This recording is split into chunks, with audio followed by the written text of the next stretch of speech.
은혜 받으실 하나님의 말씀은 창세기 32장 24절에서 28절까지 말씀입니다. 구약 성경 50페이지에 있습니다. 창세기 32장 24절에서 28절까지 말씀입니다.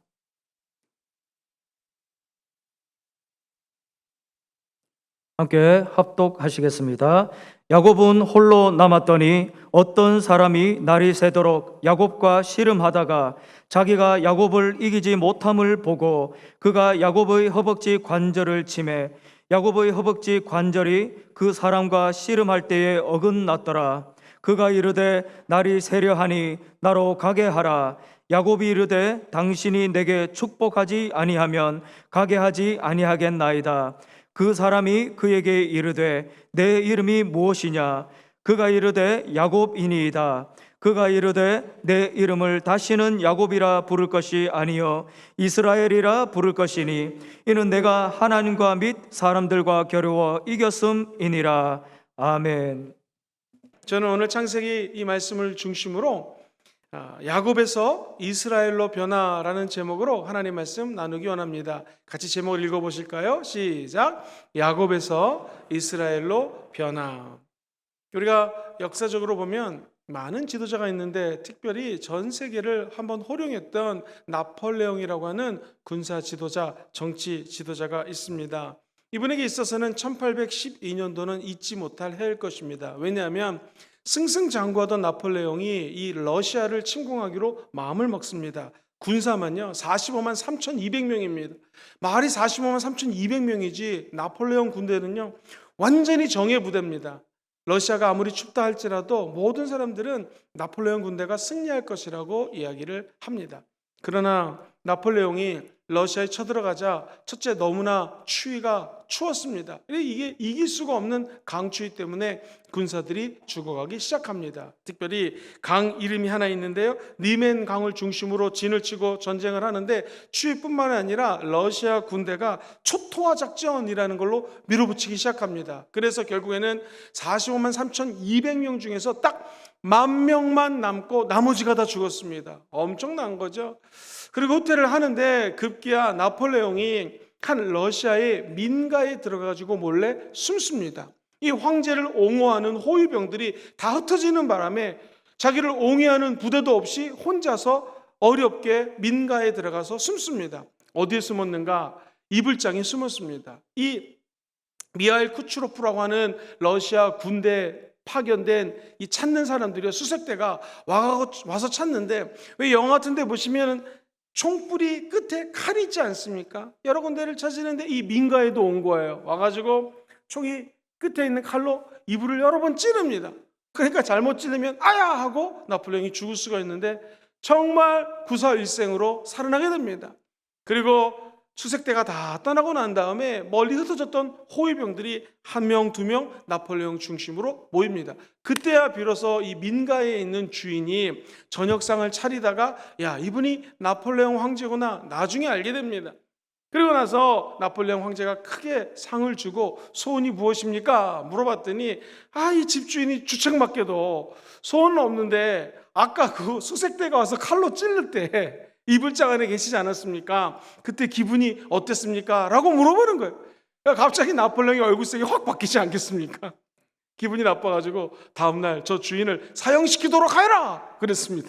그래서 그 추운 데다가 큰 말뚝을 하나 박아놓고 그 다음날 이 집주인을 사형시킵니다. 총이 5명이서 총을 들고 죽이려고 하는데 갑자기 말이 따가닥따가닥 달려오면서 황제 특명이요! 저 사람을 살리라고 합니다. 그래서 딱 살렸습니다.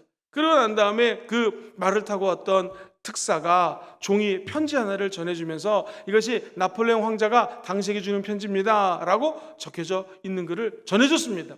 사랑하는 성도님들 뭐라고 적혀져 있을까요? 이렇게 적혀져 있습니다. 그때 내 기분이 어땠는지 이제 알겠는가? 이렇게 사람은요 이 체험을 해봐야 됩니다. 아니 수색대가 와서 죽이려고 하는 그 순간이 기분이 어땠냐고 물어보니 이 나폴레옹이 기분이 나빴겠죠. 그래서 그 다음날 이런 일을 연출시킨 것입니다. 민가 주인은 죽지 않았지만 야 진짜 죽음 앞에 일보 앞에 나가는 것이 이런 것이구나 라는 것을 체험했을 것입니다. 오늘 성경에 등장하는 이 야곱이라고 하는 사람도 마찬가지였습니다. 야곱이 야복 강가에서 그야말로 삶의 마지막 진을 치고 하나님 앞에 고민하며 기도했습니다. 그런데 이 야곱이 원래 거짓말이라는 뜻을 갖고 있고, 야곱이라는 의미가 사기꾼이라는 뜻을 갖고 있어요. 자기 아내들하고요, 자식들을 다 야복 강을 건너게 합니다. 왜냐하면 자기가 아는 형님이, 그죠? 자기의 형님이 여기 먼저 보낸 사람들을 죽이면은 이거 내가 도망가야지라고 하는 정말 얄팍한 생각을 가지고 야곱이 야복 강가 앞에 서 있습니다. 오늘 본문은 이렇게 시작을 해요. 우리 인생이 어려움에 처했을 때 저와 여러분들이 꾀를 부리거나 잔머리를 쓸 필요가 없습니다. 한 사람 한 사람들이 하나님 앞에 홀로 만나는 시간이 필요합니다. 그야말로 하나님과의 독대의 시간이 필요한 것이죠. 오늘 본문에 24절을 보니 이렇게 기록이 되어 있습니다. 같이 읽어볼까요? 시작. 야곱은 홀로 남았더니 어떤 사람이 날이 새도록 야곱과 씨름하다가. 어떤 사람은 구약에서 천사입니다. 보통 예수님을 상징하기도 하고요. 어쨌든 천사가 나타나서 야곱과 씨름하기 시작합니다. 사랑하는 성도님들, 씨름할 때 삿바라는 것을 잡지 않습니까? 그런데 씨름 선수들이 제일 약한 것이 허벅지가 다치거나 이 황골보가 다치게 되면 힘을 쓸 수가 없습니다. 바로 절뚝절뚝하거나 그야말로 씨름에서 질 수밖에 없다는 것이죠. 그런데 오늘 야곱은 어땠을까요? 하나님 앞에 이렇게 기도합니다. 주여, 주님이 나를 축복해 주지 않으면 나는 이 야복 강가를 떠날 수가 없습니다. 주님, 저를 축복하여 주시옵소서. 끝까지 하나님의 사절을 붙들고 기도합니다. 저는 오늘 이 밤이 저와 여러분들이 홀로 하나님과 한번 독대하며 기도하는 시간 되기를 주의 이름으로 축원드립니다. 주여, 저를 축복하지 않으면 나는 오늘 순복음 금정교회 이 철야 예배를 떠나지 않겠습니다. 혼자 여기서 밤새도록 비가 오나 안 오나 기도하겠습니다. 그래도 응답 안 해주면 혼자 금정산에 올라가서 비 맞으며 기도하겠습니다. 아멘 하신 분이 3분 계셨습니다. 하나님 앞에 홀로 남아 독대하며 주님, 나를 응답하지 않으면 나는 여길 떠날 수가 없습니다 라는 마음으로 기도하면 주님이 응답해 주신다는 것이죠. 뭘 상징합니까? 저 여러분들은요, 다 우리 안에 자부심이 있습니다. 자긍심이 있어요. 자아라고 하는 스스로 갖고 있는 자신에 대한 생각이 있습니다. 자화상이 있습니다. 그렇다면 어떻게 하면 진정한 크리스찬으로 거듭나며 변화될 수 있을까요? 첫 번째로 저 여러분들의 자아가 깨어지면 됩니다. 같이 읽어보죠. 시작. 자아가 깨어져야 합니다. 야복 강가 앞에서 이 야곱은 자기의 자아가 깨지는 것을 경험하게 됩니다. 창세기 32장 25절에 보니 천사의 말을 들어보십시오. 시작. 자기가 야곱을 이기지 못함을 보고 그가 야곱의 허벅지 관절을 치매 야곱의 허벅지 관절이 그 사람과 씨름할 때에 어긋나다. 야, 이게 기가 막힌 일입니다. 야곱이 이 허벅지 옆에 환골보가 부러지게 됩니다. 어긋나게 됩니다. 그러니 어떤 생각이 들었을까요? 야, 이제 나는 도망갈 수도 없고 이 뭐 쩔뚝쩔뚝 걸면서 뭐 어디 아내랑 자녀들이 죽인다 할지라도 다시 후퇴할 수가 없습니다. 천상 하나님께서 나를 축복해 주지 않으면 나는 아무것도 갈 수 없는 신세가 되었구나. 그러면서 26절에 그의 기도를 이렇게 적어놓습니다. 시작. 그가 이르되 날이 세려하니 나로 가게 하라. 야곱이 이르되 당신이 내게 축복하지 아니하면 가게 하지 아니하겠나이다. 주여, 내가 주님만 붙듭니다. 주님, 저를 축복하지 않으면 여기를 벗어날 수가 없습니다. 때로는 우리 인생에서 이런 기도가 필요합니다. 아마도 우리 성도님들은 지금까지 이런 기도해 보신 분도 많이 계실 것입니다. 진퇴양난, 어떻게 할 수 없는 극한 상황 속에서 우리가 할 수 있는 것은 한 가지, 기도줄을 붙잡는 것입니다. 그리고 하나님, 나를 축복하지 않으면 나는 이것을 떠날 수가 없습니다. 당신을 보내드릴 수 없으니 저를 축복하여 주시옵소서 라고 간절히 기도할 때 우리는 하나님의 능력으로 변화될 수 있습니다. 다시 말해, 나의 모든 자아를 깨부시고요, 깨트리고 하나님께 기도하는 장면이 오늘 야곱의 모습이라는 것입니다. 그리고 나자 야곱은 시편 기자처럼 고백할 수가 있습니다. 18편 1절에 보면 이런 말씀이 나와요. 시작. 나의 힘이신 야훼여 내가 주를 사랑하나이다. 자아가 깨지면 그때 하나님의 은혜가 임하게 됩니다. 그리고 우리 입술을 열어서 나의 힘이 되신 야훼여 내가 하나님만을 사랑합니다. 그동안 내 자신을 사랑하고 내 아내, 내 남편, 내 남자친구, 여자친구 혹은 내 자녀를 하나님보다 더 사랑할 때가 많습니다. 심지어요, 제가 아는 사람은 차를 샀는데요, 차가 우상이 돼요. 차를 이리 보고 저리 보고 앞을 보고 옆을 보고 탔다가 벗어났다가. 사랑하는 성도님들, 자동차는 하나님이 전도하라고 준 자동차 좀 믿습니다. 하나님 일하라고 준 것이죠. 그런데 그게 우상이 되면은요, 사람이 계속해서 앉으나 서나 우상 생각이 든다는 것이에요. 저와 여러분들은 우리 하루 동안의 삶을 한번 돌이켜 보십시오. 어떤 생각을 많이 하셨습니까? 만약 오늘 하루 살면서 내가 하나님의 생각을 많이 했습니다, 그렇다면 제대로 된 크리스찬입니다. 하나님을 그리워하는 것, 이것이 우리가 하나님 앞에 받을 수 있는 복의 근원이 된다는 거예요. 영성은 무엇인가? 하나님을 그리워하는 만큼 기뻐진다는 것이죠. 그래서 우리가 어떤 사랑을 빠지게 되면 청년들이 남자친구, 여자친구를 그리워하지 않습니까? 자녀를 낳으면 부모가 자녀에 대한 그리움이 있어요. 우리 아들, 우리 딸 보고 싶다. 이런 그리움이 사랑의 밑거름이라는 것이죠. 그렇다면 여러분, 하나님을 사랑하시면 아멘 해볼까요? 하나님을 사랑하는 사람은 하나님을 그리워하게 돼 있다는 것이죠. 그래서 언제나 서나 고백하는 것이, 야훼 하나님, 당신은 나의 힘이시요 능이시요, 내가 오늘 하나님을 사랑합니다. 저와 여기 계신 모든 분들이 하나님의 사랑을 고백하는 귀한 철회가 되시기를 주의 이름으로 축원드립니다. 맥셀 몰츠라고 하는 유명한 성형외과 의사가 있어요. 이분이 이런 말씀을 합니다. 외적인 모습을 성형하는 것도 중요하지만 가장 중요한 것은 우리 내면의 세계를 성형하는 것입니다. 실패할 수밖에 없는 부정적인 자아가 있거든요. 자아의 이미지를 벗어버리고 다시 하나님의 말씀으로 우리의 내부를 수술하는 것, 또는 성형하는 것, 혹은 고치는 작업이 가장 중요하고 필요하다는 것이죠. 이것을 이 성형외과 의사는 자아 혁명이라고까지 얘기를 합니다. 진정한 변화는 어떻게 나오는가? 외적인 외모를 뜯어 고친다고 나오는 거 아닙니다. 오늘 십자가 앞에 나와 하나님 앞에, 주님, 내 힘의 근원이 있는데 내 힘의 근원을 좀 꺾어 주시옵소서. 환도뼈는 씨름하는 사람에게 있어서는 제일 힘이 나오는 곳입니다. 그것을 끊어버린 하나님 앞에, 하나님, 내 힘의 근원, 내가 나댈 수 있는 것까지도 오늘 내가 부인하오니 다 끊어주시옵소서. 이러면 하나님께서 놀라운 은혜를 오히려 허락하여 준다라는 것입니다. 사랑하는 성도님들, 야곱이 홀로 남았습니다. 아마 두려웠을 것입니다. 야곱이 어떤 사람이 나타나서 씨름을 시작합니다. 그러다가 엉덩이 뼈, 환골뼈를 칩니다. 그러자 뼈가 골절이 되는 것이죠. 그때 이 야곱은요, 원래는 넘어뜨리는 자, 그리고 사람들을 거짓말하고 사기치는 자였습니다. 이제 자기가 넘어지게 되었습니다. 자기가 꼼짝없이 당하게 되었습니다. 그리고 순간적으로 수없이 많이 자기가 사기를 치고 괴롭혔던 사람들이 머릿속에 스쳐져 나가게 됩니다. 잔머리, 속임수, 꾀를 피면서 살아왔던 자기의 모습을 보면서 내가 이렇게 살아왔구나라는 회개를 하게 된다는 것이죠. 사랑하는 성도님들, 이것이 아무것도 아닌 것 같지만 우리들이 갖고 있는 문제의 핵심입니다. 예수님을 만나고 기도를 하고 예배를 하면 우리 안에 있는 그릇된 모습들, 내가 그동안 살아오면서 잘못했던 것들이 보이게 된다는 것이죠.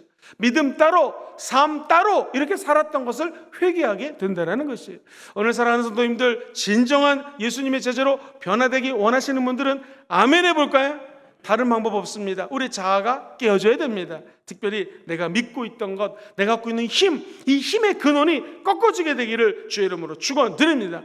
하나님이 사람을 변화시키는 방법은 그 사람이 가장 아끼는 것을 빼앗아갈 때도 있습니다. 혹은 힘의 근원이라고 생각하는 것을 똑 부러뜨릴 때도 있다는 것이죠. 사랑하는 성도님들, 우리 인생에 쫓기는 것 같고 뭔가 어려운 일들이 막 닥쳐올 때마다 기도할 것이 있습니다. 하나님 앞에 내가 꺾이지 않는 것이 있으면 오늘 꺾여지게 도와 주시옵소서. 부서지지 않은 부분이 있다면 하나님 앞에 납작 엎드려 부서지게 도와 주시옵소서. 그때 야곱은 에서를 두려워하는 사람이 아니라 하나님을 두려워하는 사람으로 변화되게 된다는 것이죠. 사랑하는 성도님들, 어쩔 때는요, 수술실에 아무도 없이 혼자 올라가야 될 때가 있습니다. 인생을 살면서 오해를 받고 사면 초과에 빠질 때도 있습니다. 경제적으로 어려워서 돈을 빌리려고 하는데 빌릴 데가 없을 때가 있습니다. 카드를 쓰는데 카드 빚이라고 그러죠. 카드를 막아야 되는데 돌려막다 봐도 카드값을 갚지 못할 때가 다가올 수도 있습니다. 이런 어려운 상황 속에 처했을 때 우리는 어떻게 했을까요? 사랑하는 성도님들, 기억하십시오. 사방팔방이 사방으로 우겨쌈을 당한 것 같고 길이 없는 것 같지만 눈을 들어 하늘을 보면 하늘은 열려 있습니다. 하나님이 저 여러분들에게 도움을 주십니다. 시편 기자가 나의 도움이 도대체 어디서 올꼬? 성경은 이야기합니다. 천지를 지으신 야훼 하나님이 저와 여러분들을 도와주신다라는 것이죠. 우리가 눈을 들어서 먼 산을 바라보며 하늘을 바라보며 하나님, 나의 꺾여지지 않은 부분을 꺾어주시니 감사합니다. 이제 내가 내 삶을 주님을 위하여 살겠나이다 할 때 야복 강가의 야곱처럼 저와 여러분들은 변화되게 될 줄 믿습니다. 오늘 이 장면을 호세아서는 12장에 어떻게 기록하고 있는가? 씨름 장면을 한번 따라 볼까요? 기도하는 장면으로 묘사를 하고 있습니다. 이 합동측을 탄생시켰던 박윤선 목사님은 그가 쓴 글에 이렇게 주석을 해놨어요. 기도란 오늘 야곱처럼 전쟁하듯이 필사적으로 목숨 걸고 하는 것이 기도다. 사랑하는 성도님들, 그렇습니다. 기도는 그냥 목사님이 주여 삼창하자고 하니까 주여가 아닙니다. 두 손을 높이 든다라고 하는 것은 내가 하나님 앞에 손목을 끊으면 죽지 않습니까? 내 생명이 떠나가도 나는 하나님께 기도합니다, 예배합니다, 찬양합니다. 이런 결단입니다. 기도라고 하는 것은 마귀와 영적 전쟁을 하는 것입니다. 에베소서 6장 12절 이하는 정말로 내가 너희에게 권하노니 우리의 씨름은, 우리가 야복 강가에서 야곱과 같은 씨름을 한다고 하잖아요. 이 씨름은 혈과 육에 대한 것이 아니다. 사람과의 싸움이 아니라 정사와 권세와 이 어둠의 세상 주관자들과 하늘에 있는 악한 영들과의 싸움이라고 얘기를 하면서 수시로 무시로 주님 안에서 성령님과 함께 기도하라고 기도의 방법을 알려주십니다. 그러므로 이 밤에 나와 기도할 때는요, 정말로 목숨을 걸고 철저한 마음으로 나를 완전히 비우고 하나님께 거룩한 때를 쓰는 여러분 되시기를 주의 이름으로 축원드립니다. 그러면 기적이 일어나게 될 것입니다. 이 리더십을 공부하는 사람들은요, 존 맥스웰이라고 하는 목사님의 글을 많이 봅니다. 이 존 맥스웰이라고 하는 분은 원래 목사님이셨고요, 한 500명 넘게 모이는 큰 교회에서 목회를 했던 목사님이세요. 어느 날 동기부여를 하고 리더십 전문가가 됩니다. 그런데 이분의 책, 이런 말이 나와요. 생각의 법칙이라는 책에 나오는 이야기입니다. Thinking for a change, 영어로는 이렇게 되어 있는데요, 어떻게 되면 변화하는 생각을 할 수 있을 것인가? 중간에 한번 들어보십시오. 어느 날 목사님이 꿈을 꿨는데 가면을 쓴 한 사람이 나타났습니다. 그런데 이 목사님이 뭘 하려고 그러면 가면 쓴 사람이 와서 막는 거예요. 이리 가려고 하면 또 그 가면 쓴 사람이 괴물처럼 또 막습니다. 저리 가려고 하면 또 막습니다. 하나님께 기도하려고 그러면 또 막습니다. 도대체 이놈이 누군가 해가지고 목사님이 꿈에서 가면 쓴 사람하고 전쟁을 합니다. 치고받고 하다가 정말로 소리를 지르면서 싸웠다고 합니다. 마지막으로 이 가면 쓴 사람을 제압을 하고 딱 밑에 깔았습니다. 그런 다음에 도대체 너는 누구냐 하면서 꿈속에서 그 마스크 쓴 사람의 얼굴을 벗겨봤더니 이게 웬일입니까? 그 마스크 쓴 사람은 바로 자기 자신이었다는 것입니다. 아, 그렇구나. 내가 하나님께로 나아갈 때 제일 방해되는 것이 내 자신이구나. 심지어 하나님 일을 하는 목사님이지만 자기 자신이 하나님이라는데 방해가 될 수 있다는 것을 처음 깨달았다는 것이죠. 어디 좀 맥스웰 목사님만 그렇겠습니까? 내 인생이 하나님께로 나아가는데 또는 변화되는 데 있어서 제일 방해하는 건 누굴까요? 우리 자신이라는 것입니다. 저는 오늘 이 밤에 기도하시면서 저 여러분들의 이 마스크가 벗겨지기를 주의 이름으로 축원드립니다. 그리고 하나님 일을 방해하는 또는 내가 변화되는 것을 방해하는 내 자신이 하나님 앞에 꺾이게 되기를 주의 이름으로 축원합니다. 마치 환도표가 꺾인 야곱처럼 하나님 앞에 같이 한번 해보시죠. 나는 아무것도 아닙니다. 이제 내 힘으로 할 수 있는 것이 없습니다. 이런 자세가 되면 하나님이 그때 구원해 주십니다. 물에 빠진 사람은, 사랑하는 성도님들 아시죠? 군대에서 배울 때 물에 빠진 사람 절대로 물에 빠져서 허우적거릴 때 점프해서 들어가가지고 그 사람 구출하려고 하면은 저까지 구출하는 사람까지 다 잡아서 물속으로 끌어들이기 때문에 완전히 힘이 빠졌을 때 그때 들어가서 구해야 됩니다. 혹은 튜브를 던지거나 나무 같은 거를 던져서 끌어내는 것이 가장 좋은 방법이라는 것이죠. 마찬가지입니다. 내 자신이 막 살아있고 용을 쓰고 힘을 쓰면 오히려 구원을 받을 수가 없습니다. 주 앞에 꺾어지십시오. 주 앞에 낮아지십시오. 주 앞에 완전히 뭉개졌을 때에 주님이 저와 여러분들을 변화시켜 주실 줄 믿습니다. 그렇다면 사도행전은 보면 사도 바울도 내 안에서 날마다 전쟁이 일어난다고 고백을 하고요. 로마서 같은 경우에는 7장에서 내 안에 있는 두 가지 내가 있어서 하나님을 따르고자 하는 나도 있고 하나님을 거부하고 세상을 따르고자 하는 내가 있다. 근데 가만히 보니 하나님을 따르고자 하는 것은 내 안에 계신 성령이 도와주실 때요, 죄를 따르고자 하는 것은, 세상을 가고자 할 때는 내 안에 있는 죄라는 거예요. 죄를 발견했습니다. 그리고 갑자기 로마서 8장 1절과 2절에 가면 문체가 바뀝니다. 그 전에 내가 오히려 하나님께 감사하노니, 뭘 감사해요? 내 안에 죄가 있는 게 감사하다는 거예요. 왜 그럴까요? 예수 그리스도 안에 쏙 들어가면 이제 정죄함이 없어지고요, 성령의 생명의 법이 죄와 사망의 법으로부터 나를 자유케 한다는 거예요. 이 말은 죄와 사망이 나를 세상으로 끌고 가지만 성령이 역사하시면, 성령의 생명의 법이 나를 터치하시면 죄랑 상관없는 인생을 산다는 것이죠. 오늘 이 밤에 기도하시다가 성령님이 저 여러분들을 어루만졌으면 좋겠습니다. 성령의 생명의 법이 우리를 거듭나게 하는 축복의 길로 변화시키기를 주님의 이름으로 축원드립니다. 오늘 변화될 때에 내가 하나님 앞에 끼어줘야 됩니다. 내가 완전히 납작 엎드려줘야 됩니다. 그러면 두 번째로 하나님의 인도하심을 받을 수 있게 됩니다. 같이 두 번째 제목을 읽어보죠. 시작. 하나님께 인도함을 받으십시오. 자아가 깨지고 나니 이제 내 인생을 내가 사는 것이 아니라 하나님이 내 인생을 인도한다는 것을 야곱이 깨닫게 됩니다. 27절 말씀에 이렇게 적혀져 있습니다. 시작. 그 사람이 그에게 이르되 내 이름이 무엇냐? 그가 이르되 야곱이니이다. 저는 이 말씀을 읽을 때마다 이런 생각이 들어요. 네 이름이 무엇이냐? 사랑하는 성도님들, 우리 하나님께서 야곱 이름 몰라가지고 물어봤겠습니까? 아닙니다. 이 말씀은 너는 지금 무슨 생각을 하고 살고 있니? 너의 이름은 무엇이니? 너의 존재는 도대체 무엇이니? 네가 그동안 옳다고 믿고 살아왔던 것은 어떤 것이었니? 너에게 있어서 가장 소중한 것은 무엇이고 네가 지금 바라는 것은 무엇이니? 라고 주님이 물어보는 것입니다. 사랑하는 성도님들, 이때 놀라운 기적이 일어납니다. 제가 야곱입니다. 야곱은 뭐예요? 사기꾼입니다. 거짓말하며 인생을 살았습니다. 나라는 존재는 가만히 생각해보니 아무것도 아닌 것이요, 내가 죄인 중에 괴수입니다 라고 고백했던 바울처럼 나는 거짓말장입니다, 나는 사기꾼입니다 라고 이야기를 합니다. 그때 주님이 야곱의 이름을 바꿔주십니다. 28절을 보면 이렇게 적혀져 있어요. 같이 읽어보죠. 시작. 그가 이르되 내 이름을 다시는 야곱이라 부를 것이 아니요 이스라엘이라 부를 것이니 이는 네가 하나님과 및 사람들과 겨루어 어떻게 됐습니까? 아멘. 기도하면 이런 기적이 일어납니다. 이제 야곱은 변화되었습니다. 이름이 바뀌게 되었다는 것이죠. 사랑하는 성도님들, 오늘 이 밤에 주님과 함께 기도하다가 이름이 바뀌고 새 사람 되는 기적이 있게 되기를 주의 이름으로 축원드립니다. 창세기 32장 30절에서 31절을 보니 분이엘이라는 이름이 나옵니다. 같이 읽어보죠. 시작.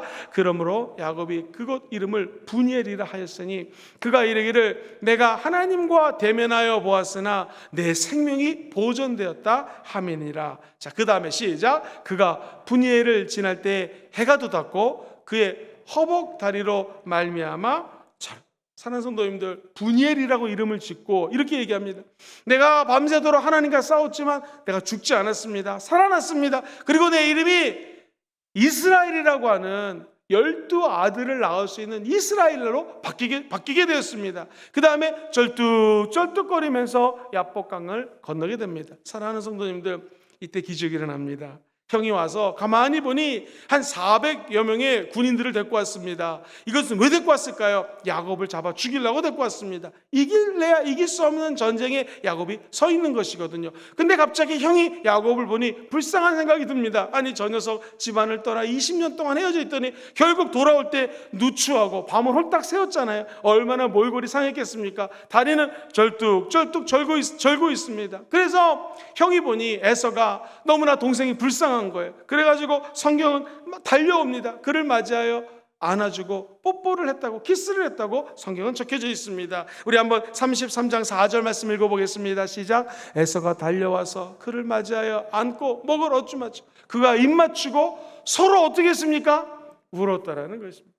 사랑하는 성도님들, 그렇습니다. 우리가 주 앞에 깨어지게 되면은요, 이 야복강가가 마치 십자가 밑이랑 똑같습니다. 저 여러분들이 십자가 밑에서 모든 것들을 다 내어버리고 깨어지게 되면은요, 아무리 형제간에 싸움이 있다 할지라도 화목해 되는 기적이 일어나게 됩니다.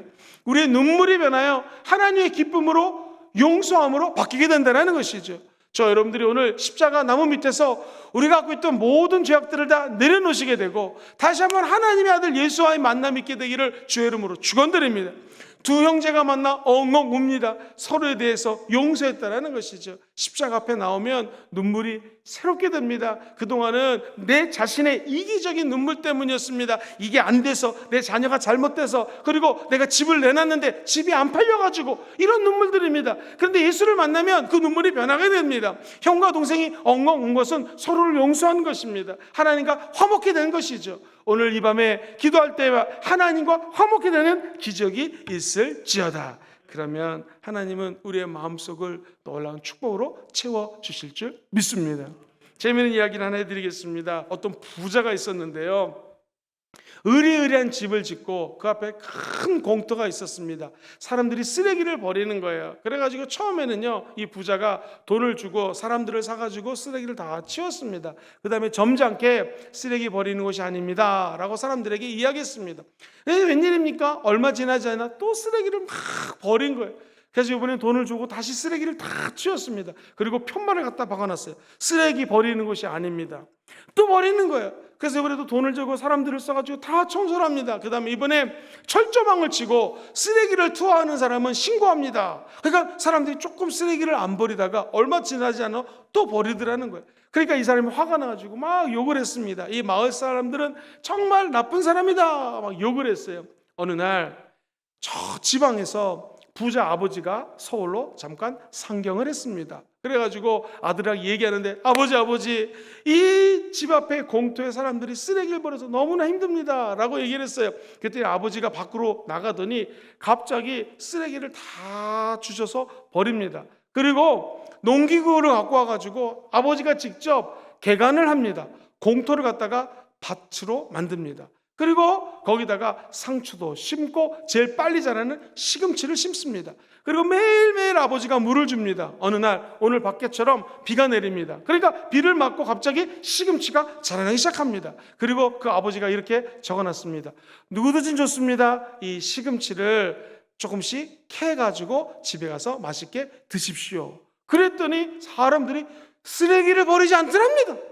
그리고 아버지는 아들에게 이렇게 얘기를 하고 다시 시골로 떠나십니다. 아들아, 시금치가 다 자라서 사람들이 가져가거든. 상추도 심고 배추도 심고 이 동네 사람들이 좋아하는 걸 갖다 밭에다 심어라. 그래서 이제 그 광장은 더 이상 욕하고 싸움하는 광장이 아니라 서로가 서로에게 사랑을 주고 용서하는 앞마당이 되었고 사랑채가 되었다는 것입니다. 사랑하는 성도님들, 예수 믿는 저와 여러분의 사업장이 이런 사업장 되기를 주의 이름으로 축원드립니다. 우리 모든 성도님들의 가정이 이런 가정 되기를 주의 이름으로 축원합니다. 우리의 마음밭도 마찬가지입니다. 사람들이 우리 마음밭에다가 쓰레기를 버릴 때가 있습니다. 욕할 때가 있습니다. 특별히 예수 믿는 우리들은 안 믿는 사람들이 우리 마음에 쓰레기를 투척할 때가 너무나 많습니다. 그때 우리가 이 나쁜 사람들 같이 욕할 필요가 없습니다. 우리의 마음을 하나님의 말씀으로 개간하셔야 됩니다. 오늘 기도할 때 성령이 역사하셔서 우리 마음속에 있는 더럽고 추악한 것들을 다 내다버리시고 생명의 새싹이 움틀 수 있도록 밭으로 개간하시게 되기를 주의 이름으로 축원드립니다. 인간관계도 마찬가지입니다. 한번 따라해 보실까요? 심은 대로 거둡니다. 내가 사람들을 욕하면 다시 욕이 들어옵니다. 그러나 사람들이 좋아하는 것을 심으면 하나님의 은혜로 화목과 축복이 돌아오게 된다는 것이죠. 오늘 이 밤에 하나님으로부터 새 이름을 받게 되기를 주의 이름으로 축원드립니다. 우리의 마음이 새로워지게 되기를 주의 이름으로 축원드립니다. 그래서 성경은 아브라함이 아브라함으로 바뀝니다. 사레가 사라로 바뀌게 됩니다. 그리고 시몬, 성격이 급한 시몬이 베드로라고 하는 믿음의 사람으로 이름이 바뀌게 됩니다. 오늘 저 여러분들의 영적인 이름이 바뀌게 되기를 주의 이름으로 축원드립니다. 그리고 하나님 물어보실 것입니다. 너의 이름이 무엇이냐? 이것은 우리의 정체성을 물어보는 것입니다. 우리의 정체성은 무엇입니까? 예수님 믿고 구원받아 천국 가는 백성이 되었습니다. 그리고 우리 안에 성령이 들어오셔서 오늘 기도할 때 성령님이 역사해 주실 것입니다. 우리 안에 성령님은 내 안에 있는 질병을 치료해 주십니다. 믿으시면 한번 아멘 해볼까요? 어느 날 우리의 신랑 되신 예수님이 언젠가는 모르지만 오십니다. 그때 우리의 참된 정체성은 신랑 되신 예수님과 함께 하늘로 다 휴거되는 기쁨을 맛보게 될 것입니다. 무엇보다도 저 여러분들은 하나님께서 특별히 복덩어리로 부른 사람들이라는 것입니다. 복덩어리들은 가는 곳마다 복을 받게 되어 있습니다. 여러분이 가는 곳에 야곱이 변하여 이스라엘이 된 것처럼 복덩어리들이 되어서 우리를 만나는 모든 사람들이 하나님의 영광을 체험하시게 되기를 주의 이름으로 축원드립니다. 진정한 그리스도인들은요, 헬라어로 보면 크리스티아노스라고 하는 단어를 쓰는데요, 이 말이 세 가지 의미가 있습니다. 첫 번째, 그리스도에게 속한 자라는 뜻이 있습니다. 저 여러분들은 누구에게 속해 있어요? 물론 우리가 세상에 속해져 있고 어디에 소속되어 있죠. 그러나 저 여러분들은 예수님께 속한 사람입니다. 두 번째, 그리스도의 사람이라는 뜻이, 우리는 누구의 사람이라고요? 예수님 사람입니다. 마지막, 그리스도를 따르는 사람, 이것이 그리스도인이라는 뜻입니다. 우리가 누구를 따라야 된다고요? 예수님만 따라야 된다는 것이죠. 사랑하는 성도님들, 혼자 있는 시간을 가져보십시오. 홀로 남아 하나님과 독대하며 나의 치부, 나의 더러운 부분, 내가 야곱처럼 사기꾼같이 살았다는 것을 다 토로해 넣으시기를 주의 이름으로 축원드립니다. 그러면 하나님이 저와 여러분들을 도와주실 것입니다. 한 가지 간증을 하고 같이 한번 기도하는 시간을 갖겠습니다. 이 야곱같이 인생을 살아갔던 사람이 있습니다. 고재봉이라고 하는 사형수 얘기 들어보셨나요? 이 사람은 군대에 있을 때 상관이 맨날 일을 시키고 먹을 것도 안 주고 너무나 화가 났습니다. 신문 보시면 이게 우리나라에 실제로 있었던 일인데, 전방 3군단 소속이었고요. 현역 이득주 중령 가족이 6명 도끼로 다 살해된 상태로 발견이 되게 됩니다. 이 신문마다 대서특별히 되었는데요, 해 장교 관사에서 허드렛 일을 도와주는 사람이었습니다. 공감병이라고 하죠. 근데 박중령이라고 하는 사람이 있었는데 나쁜 사람이었나 봐요. 공감병 맨날 일만 시키고 힘들게 하니까 이 사람이 마음에 한을 품습니다. 그리고 배가 고픈데 가정부에게 멸시를 당합니다. 먹을 거를 못 먹습니다. 그래가지고 이 사람이 나중에 고재몽이 군대를 제대하고 몰래 들어가가지고 그 가정부와 가족을 전부 다 6명을 몰살시켜버립니다. 도끼로 죽입니다. 얼마나 악한 사람입니까? 근데 알고 봤더니 박중령이 아니라 엉뚱한 사람이, 이미 박중령은 딴 데로 갔고요, 엉뚱한 사람이 그곳에 와서 살다가 피해를 보게 되었다는 것입니다. 사랑하는 성도님들, 이 사람은 이제 사형을 받게 되었습니다. 근데 아무도 이 사람에게 접근을 하지 않습니다. 왜? 6명을 도끼로 죽였으니 얼마나 악하겠습니까? 그런데 사회에 큰 충격을 준 사건 속에서 안국선이라고 하는 집사님이 계시는데요, 이분은 이 교도소에서 정말 힘든 사람, 죄를 짓고 온 사람들에게 성경 넣어주는 일을 했습니다. 아무도 안 만나려고 하는데 고재몽 씨가 이 안국선 집사님을 만납니다. 그리고 요한복음 3장 16절 말씀을 읽어줍니다. 그때 예수를 영접해요. 쪽복음을 줬더니 얼마 안 있다가 다 읽었대요. 성경 하나를 줬더니 이 사람이 읽습니다. 그리고 기적적인 일이 벌어집니다. 이 사람에게 아무도 다가오지 않았는데 이 형무소에 많은 사람들이 살고 있었습니다. 2,000명이 넘게 살고 있었는데 그 중에 1,800명에게 예수를 증거합니다. 마지막 사형을 당할 때에 이렇게 이야기를 합니다. 마지막으로 하고 싶은 말이 있습니까? 그랬더니 요한복음 3장 16절 말씀을 암송합니다. 같이 한번 우리 암송하는 마음으로 같이 한번 외워볼까요? 시작. 하나님이 세상을 이처럼 사랑하사 독생자를 주셨으니 이는 저를 믿는 자마다 멸망하지 않고 영생을 얻게 하려 하심이라 라고 하는 말씀을 외웁니다. 그리고 자네의 소원이 무언가? 내가 찬양을 하나 하기 원합니다. 그리고 찬양 끝날 무렵에 활짝 웃을 테니 그 웃을 때에 저를 청사시켜 주십시오 하면서 드렸던 찬양이 이 찬양입니다. 인애하신 구세주여 내가 비오니 죄인 오라 하실 때에 날 부르소서. 후렴 가사가요, 주여 주여 내가 비오니 죄인 오라 하실 때에 날 부르소서 하면서 맨 끝에 죄인 오라 하실 때에 날 부르소서 하면서 활짝 웃습니다. 그때 총살을 당하게 되었고요, 사형 집행 현장은 은혜가 넘치는 예배 장소같이 변했다고 하는 것이죠. 우리는 다 죄인이기 때문에 양 같아서 그릇된 길로 걸어갑니다.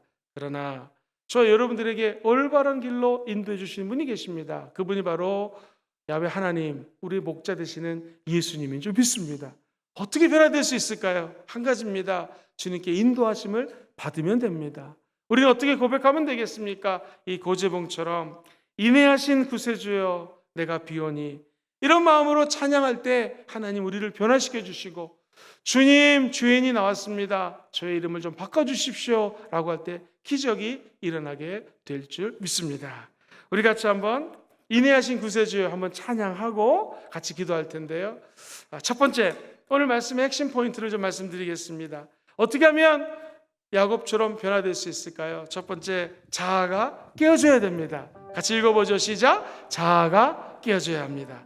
두 번째, 하나님의 인도하심을 받으십시오. 같이 읽어봅니다. 시작. 하나님께 인도함을 받으십시오.